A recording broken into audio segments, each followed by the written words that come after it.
Section 6.3, Complex Rational Expressions. A complex rational expression is a rational expression that contains rational expressions within its numerator and or its denominator. And in this problem we have a rational expression in the numerator, and bonus, we have rational expressions in the denominator. One method to simplify a complex rational expression is to multiply the entire expression by 1.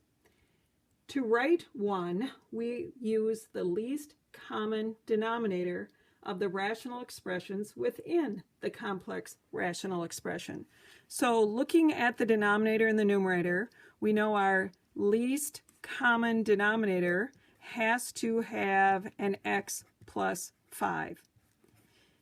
This rational expression in the denominator has to have an x minus 5, and this denominator is a difference of squares which factors into x minus 5 times x plus 5, which are already part of our least common denominator. So we have our least common denominator. We will now multiply the numerator by x plus 5 times x minus 5, as well as the denominator. This is our special one that is going to eliminate the complexity of our rational expression. When we multiply the numerator 4 over x plus 5 times those two binomials, which are understood to have a denominator of 1, you can see where our denominators are going to cancel out, leaving a 1, and we will have to simplify further with 4 times that binomial. But in the meantime, we will take the denominator, first rational expression, which is 1 over x minus 5, multiply it by the least common denominator, which is x plus 5 times x minus 5, minus, we'll take the second rational expression, which is 2 over x squared minus 25, and times it by this multiple here of x plus 5 times x minus 5.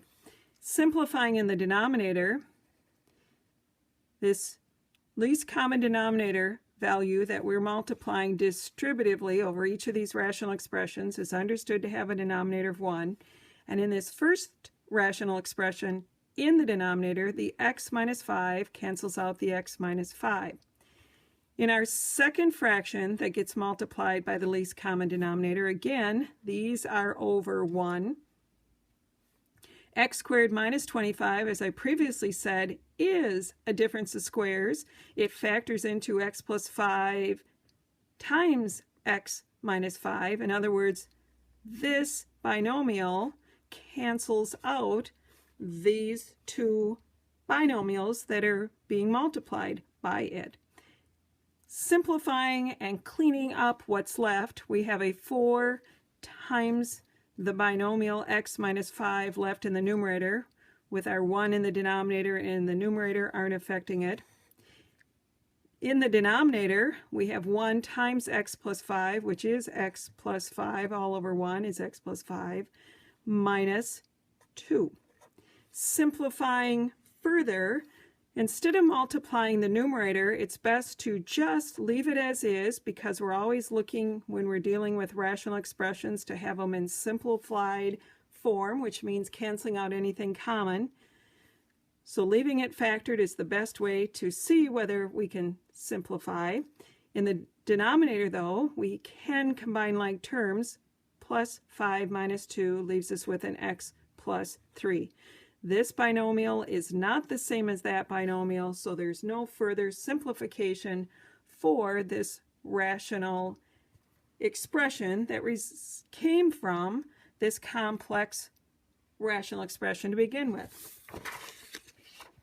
Here we have a rational expression and the use of negative exponents. Our main fraction bar is here, and this may not look like a rational number, but if you remember your definition for something with a negative exponent, to eliminate a negative exponent, we take that term to the denominator. So y to the negative 1 is actually 1 over y to the first power, or just 1 over y. Likewise, z to the negative 1 can be rewritten as 1 over z to the first power. So we've transformed our negative exponents into an equivalent expression, which is now giving us fractions in the numerator.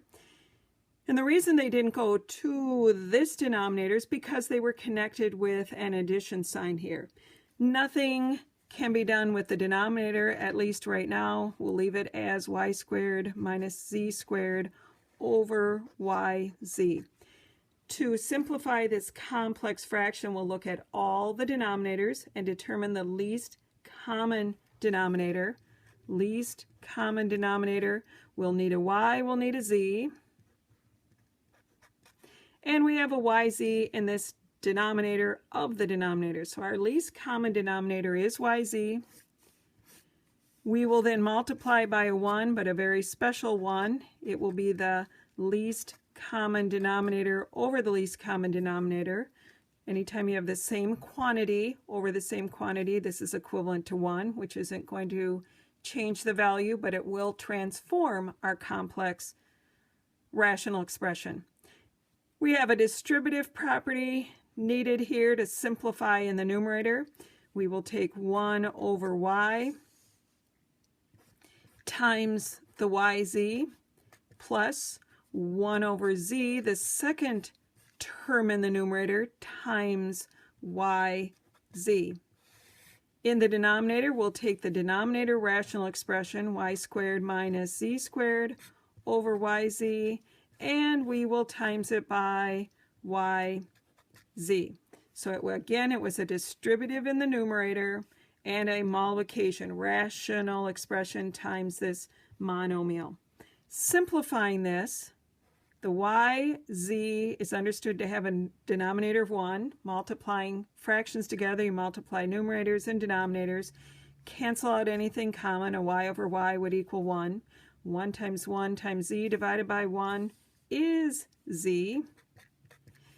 Yz has a denominator of 1. We have a common z in the numerator and the denominator, which leaves a y.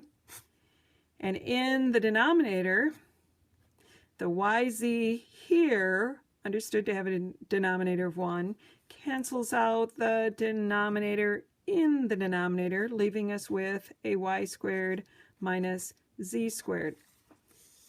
Always looking to simplify a rational expression. The fact that these are square terms and difference tells us that this is a difference of squares. It will factor into a y minus z times a y plus z. A matter of commutative property, in other words, the sum of two things can be in either order and are equivalent, so z plus y is the same as y plus z if we just switch the order. So we have a common binomial in the numerator and in the denominator. Common terms in a rational expression are equivalent to 1. That leaves us with a 1 in the numerator and the y minus z left over in the denominator for our simplified rational expression for this complex rational expression.